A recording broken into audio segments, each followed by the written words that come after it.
بسم اللہ الرحمن الرحیم۔ السلام علیکم ورحمۃ اللہ وبرکاتہ۔ بسم اللہ الرحمن الرحیم۔ عزیز طلباء کرام، ایم اے اسلامیات کے مضمون فقہ و اصول الفقہ کا آج ہمارا سبق نمبر 175 ہے، جس کا عنوان ہے کتاب النکاح کا الباب الثانی، اور انشاءاللہ آج ہم فَأَمَّا الْمَسْأَلَةُ الْأُولَى سے پڑھیں گے۔ تو نیا سبق شروع کرنے سے پہلے ہم گزشتہ سبق کا خلاصہ دیکھتے ہیں۔ پچھلے سبق میں ہم نے سب سے پہلے عبارت کا ترجمہ اور عبارت کی مختصر تشریح پڑھی تھی، اور مختصر تشریح کے دوران ہم نے کچھ مسائل کو زیر بحث لانے کی کوشش کی تھی، جن میں سب سے پہلے یہ مسئلہ تھا کہ وصی زیادہ حقدار ہوتا ہے یا نسبی ولی، یعنی نکاح کے لیے کون زیادہ حقدار ہے، یعنی وصی باپ کا جو وصی ہوتا ہے وہ زیادہ حقدار ہے، یا جو اس عورت کے یا اس لڑکی کے نسب سے جو ولی ہے وہ زیادہ حقدار ہے۔ اس مسئلے پر ہم نے تفصیل سے روشنی ڈالی تھی۔ ایسے ہی اس مسئلے میں جو فقہا کا اختلاف تھا، تو اختلاف کی وضاحت بھی ہم نے کی تھی، اور ساتھ ہی ایک اور مسئلہ تھا کہ بیٹے کے ولی ہونے کے بارے میں جو اختلاف تھا اس کی وضاحت کی تھی کہ آیا بیٹا جو ہے وہ اپنی ماں کے لیے ولی بن سکتا ہے نکاح کے لیے یا نہیں بن سکتا۔ تفصیل سے ہم نے اس پہ روشنی ڈالی تھی، اور چونکہ اس مسئلے میں اختلاف تھا تو اختلاف کا سبب بھی ہم نے جانا تھا، اور فقہا کے اور فریقین کے جو دلائل تھے وہ بھی ہم نے تفصیل سے دیکھ لیے تھے۔ جیسا کہ مصنف کا طرز ہے کہ جہاں بھی اختلاف ہوتا ہے تو مصنف اختلاف کا سبب لازمی بیان کرتے ہیں، تو ہم نے اختلاف کا سبب بھی جان لیا تھا۔ تو انشاءاللہ آج کے اس سبق میں ہم سب سے پہلے عبارت کا ترجمہ اور عبارت کی مختصر تشریح دیکھیں گے، اور مختصر تشریح کے دوران ہم دیکھیں گے کہ جو قریبی ولی ہے وہ موجود ہے، اس کی موجودگی میں دور کے ولی کا کیا حکم ہے۔ آیا جو قریبی ولی کی موجودگی میں دوسرا دور کا ولی جو ہے وہ نکاح کروا سکتا ہے یا نہیں کروا سکتا؟ اگر کروا سکتا ہے تو کیا حکم ہے نکاح کا؟ نکاح جائز ہوگا یا فسخ ہوگا، کیا ہوگا؟ بہرحال تفصیل سے دیکھیں گے۔ چونکہ اس مسئلے میں فقہا کا اختلاف ہے، امام مالک رحمہ اللہ کا اور امام شافعی رحمہ اللہ کا، تو انشاءاللہ ہم اختلاف کی وضاحت بھی کریں گے۔ اور جیسا کہ مصنف کا طرز ہے کہ جہاں پر اختلاف ہوتا ہے مصنف وہاں پہ اختلاف کا سبب بھی بیان کرتے ہیں۔ تو انشاءاللہ یہ جو امام شافعی اور امام مالک رحمہ اللہ کے یہ قریبی ولی کی موجودگی میں دور کے ولی کے حکم کے بارے میں جو اختلاف ہے، تو انشاءاللہ اس اختلاف کی وضاحت بھی ہم کریں گے۔ تو چلیے دیکھتے ہیں، یہ آج کی ہماری عبارت ہے فَأَمَّا الْمَسْأَلَةُ الْأُولَى۔ بہرحال پہلا مسئلہ پیچھے ہم پڑھ چکے ہیں کہ مصنف نے کہا تھا 3 مسائل ذکر کیے جائیں گے، تو پہلا مسئلہ ہے یہ۔ تو فَاخْتَلَفَ فِيهَا، اس مسئلے میں مسألۃ الأولیٰ میں اختلاف ہے فقہا کا۔ قول مالک، امام مالک رحمہ اللہ کے اس میں اقوال ہیں۔ فَمَرَّةً قَالَ، امام مالک رحمہ اللہ کبھی کبھی تو کہتے ہیں کہ ان زوج الابعد مع حضور الاقرب فالنکاح مفسوخ، کہ اگر دور کا ولی جو ہے وہ نکاح کروا دے حالانکہ قریب کا جو ولی ہے حضور وہ موجود ہے، یعنی قریبی ولی کی موجودگی میں دور کا ولی نکاح کروا دے، تو پہلا ان کا قول ہے فالنکاح مفسوخ، نکاح جو ہے یہ فاسخ ہو جائے گا۔ ٹھیک ہے، یہ ان کا پہلا قول ہو گیا ہے۔ یہ یاد رکھنا ہے آپ نے، یہ جو امام مالک رحمہ اللہ کے مختلف اقوال ہیں اس مسئلے میں، تو پہلا قول یہ ہو گیا کہ اگر دور کا ولی قریب کی موجودگی میں نکاح کروا دے تو نکاح فسخ ہوا۔ وَمَرَّةً قَالَ، اور دوسرا قول یہاں سے ذکر کیا جا رہا ہے کہ امام مالک رحمہ اللہ کبھی تو فرماتے ہیں النکاح جائز، کہ نکاح جائز ہوگا، یعنی دور کا ولی نکاح کروا دے قریب موجود ہے تو پھر بھی نکاح جائز ہوگا۔ وَمَرَّةً قَالَ، اور کبھی کبھی امام مالک رحمہ اللہ فرماتے ہیں، یہ تیسرا قول ہے ان کا، ٹھیک ہے، لِلْأَقْرَبِ أَنْ يُجِيزَ أَوْ يَفْسَخَ، کہ جو قریب کا ولی ہے وہ اس کو جائز قرار دے دے گا تو جائز ہو جائے گا، أو يفسخ، اگر وہ اس کو فسخ کر دے گا تو نکاح فسخ ہو جائے گا، یعنی اس کو اختیار ہے۔ تو یہ 3 قول ہو گئے، پہلا قول نکاح فسخ ہو جائے گا، اور دوسرا قول نکاح جائز ہوگا، تیسرا قول ہے کہ اگر دور کے ولی نے نکاح کروا دیا تو قریب کے ولی کو اختیار ہوگا کہ وہ اس کو جائز قرار دے دے یا اس کو فسخ کر دے۔ جائز قرار دے دے گا تو نکاح جائز ہوگا، اگر اس کو فسخ کر دے گا تو نکاح فسخ ہو جائے گی۔ یہ 3 قول ہو گئے۔ وَهَذَا الْخِلَافُ كُلُّهُ عِنْدَهُ، اور یہ سارا کا سارا جو اختلاف ہے امام مالک رحمہ اللہ کے جو یہ اقوال ہیں 3، یہ جو اختلاف ہے یہ سارا کا سارا ان کے نزدیک فیما اس صورت میں ہے جب کہ عدا یہ صورتیں نہ ہوں۔ یہ 2 صورتیں آگے ذکر کی جائیں گی، یہ 2 صورتیں نہ ہوں تو پھر یہ اختلاف ہے۔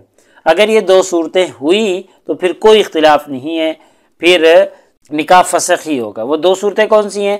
الابا فی ابنتہ البکری، کہ باپ کے علاوہ کسی اور نے اس کی باکرہ بیٹی کی شادی کروا دی تو پھر یہ نکاح فسخ ہی فسخ ہے۔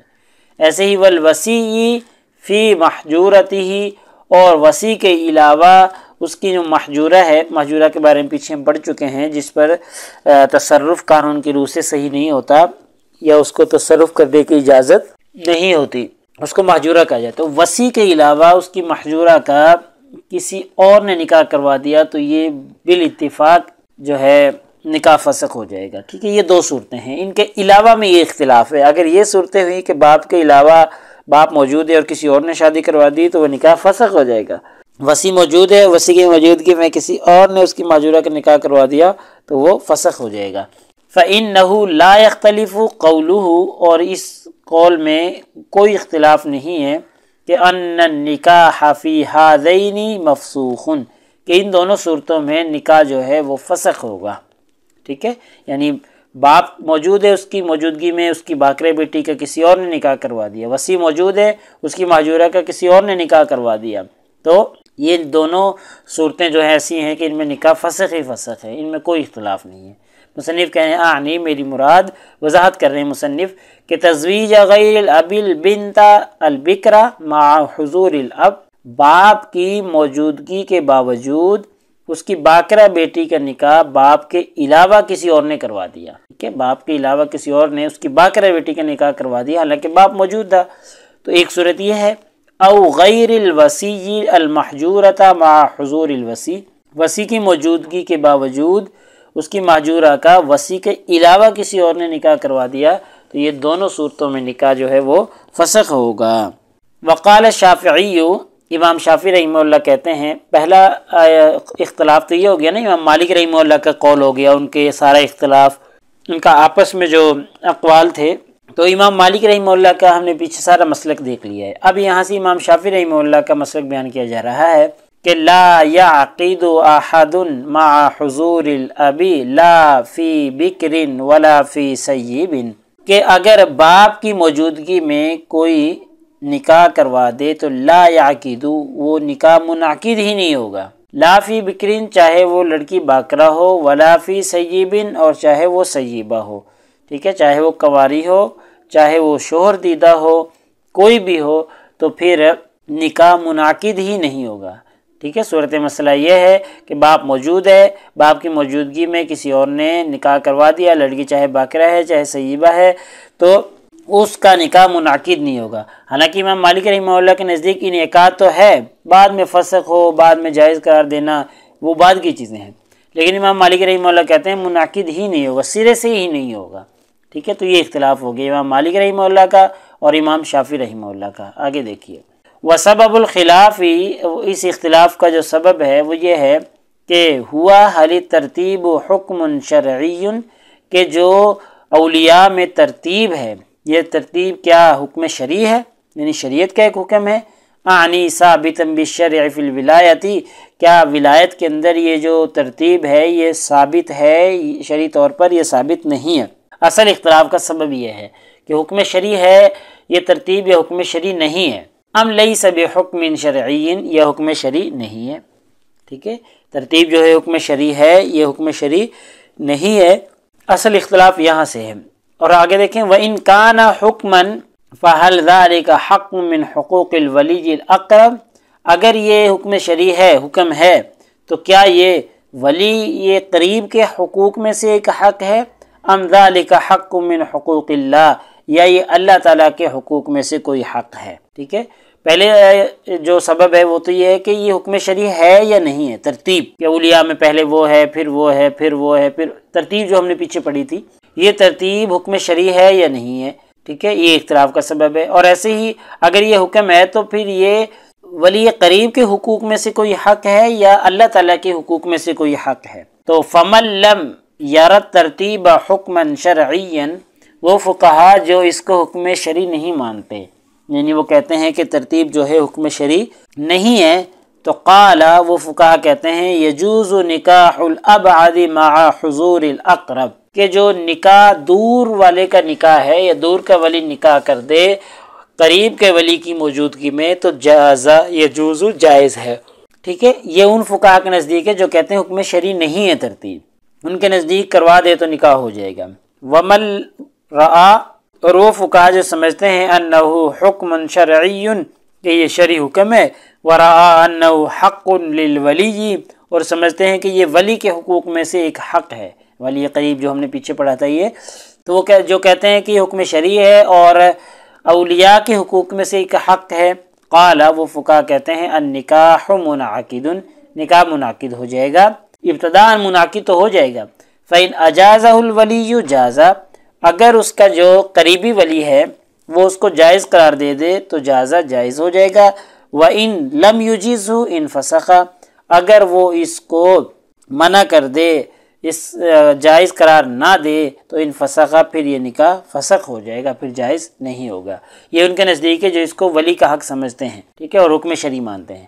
وَمَن رَعَا أَنَّهُ حَقٌّ لِلَّهِ، اور وہ فقہا جو اس کو اللہ تعالیٰ کا حق سمجھتے ہیں، قال، وہ کہتے ہیں النکاح غیر منعقد، کہ نکاح منعقد ہی نہیں ہوگا، سیرے سے نہیں ہوگا، جیسا کہ امام شافعی رحمہ اللہ کا مسلک ہم نے پیچھے پڑھا تھا، ٹھیک ہے۔ تو یہ اختلاف کا سبب ہے کہ یہ ترتیب حکم شرعی ہے یا نہیں ہے، اللہ کے حق میں سے ایک حق ہے یا ولی کے حق میں سے ایک حق ہے۔ تو جو کہتے ہیں کہ ترتیب جو ہے حکم شرعی نہیں ہے تو وہ کہتے ہیں نکاح ہو جائے گا، ٹھیک ہے، اور جو کہتے ہیں یہ حکم شرعی ہے اور ولی کا حق ہے تو وہ کہتے ہیں نکاح منعقد ہو جائے گا، ہاں البتہ موقوف ہوگا کہ ولی اس کو جائز قرار دے دے گا تو جائز ہے، اور جائز نہیں قرار دے گا تو جائز نہیں ہوگا، اور جو کہتے ہیں کہ یہ اللہ تعالیٰ کا حق ہے وہ کہتے ہیں سرے سے منعقد ہی نہیں ہوگا۔ وقد انکر قوم، یہاں سے مصنف ایک اور بات بتلا رہے ہیں کہ فقہا کی ایک جماعت نے انکار کیا ہے ھذا المعنی، اس معنی کا، فی المذہب، امام مالک رحمہ اللہ کے مذہب میں، یعنی مسلک مالکی میں ایک گروہ نے اس معنی کی تردید کی ہے۔ وہ معنی کیا ہے؟ مصنف کہہ رہے ہیں اعنی، میری مراد اس معنی سے یہ ہے کہ ان یکون النکاح منفسخا غیر منعقد، کہ وہ یہ ہے کہ نکاح فسخ ہو اور منعقد ہی نہ ہو۔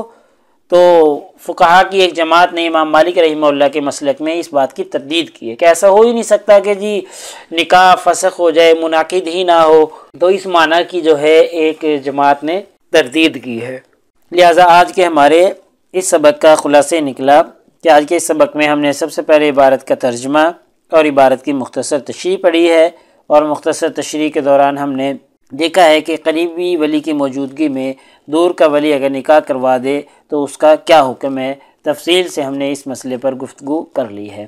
ایسے ہی فقہا کا اس مسئلے میں چونکہ اختلاف ہے تو اختلاف کی وضاحت ہم نے کر دی۔ امام مالک رحمہ اللہ کی کئی اقوال ہیں، اور امام شافعی رحمہ اللہ کہتے ہیں کہ سرے سے نکاح منعقد ہی نہیں ہوگا۔ ایسے ہی چونکہ اختلافی مسئلہ تھا تو اختلاف جہاں بھی ہوتا ہے مصنف اختلاف کا سبب بیان کرتے ہیں، تو ہم نے اختلاف کا سبب دیکھ لیا اور بتلایا کہ ترتیب کو حکم شرعی ماننا چاہیے یا نہیں ماننا چاہیے۔ جو نہیں مانتے ان کا الگ مسلک ہے، جو فقہا اس کو ترتیب شرعی مانتے ہیں یا اس کو حکم مانتے ہیں شریعت کا تو وہ ان کا ایک الگ مسئلہ ہے۔ تو اصل اختلاف کی بنیاد جو ہے حکم شرعی یا عدم حکم شرعی ہونے پر ہے۔ تو پیپر میں پوچھے جانے والے سوالات سے متعلق اگر ہم گفتگو کریں تو ایک سوال تو یہی ہے کہ جی مذکورہ عبارت کا ترجمہ اور تشریح کریں، اور ایسے ہی دوسرا سوال ہے کہ قریبی ولی کی موجودگی میں دور کے ولی کا کیا حکم ہے، فقہا کے اقوال کی روشنی میں تفصیل سے بیان کریں۔ تو یہ ساری چیزیں ہم نے تفصیل سے دیکھ لی ہیں، یعنی کہ آج کے اس سوال کا جواب ہماری سبق میں مکمل ہو چکا ہے۔ تو اگلے سبق نمبر 176 میں انشاءاللہ ہم اسی ترتیب سے آگے چلتے رہیں گے، اور کتاب النکاح کا الباب الثانی ہمارا چل رہا ہے، اور انشاءاللہ آگے ہم فَأَمَّا الْمَسْأَلَةُ الثَّانِيَةُ سے پڑھیں گے۔ جزاکم اللہ خیر۔ السلام علیکم ورحمۃ اللہ وبرکاتہ۔ اللہ پاک آپ سب لوگوں کا حامی و ناصر ہو۔ اگلے سبق تک اجازت چاہتا ہوں۔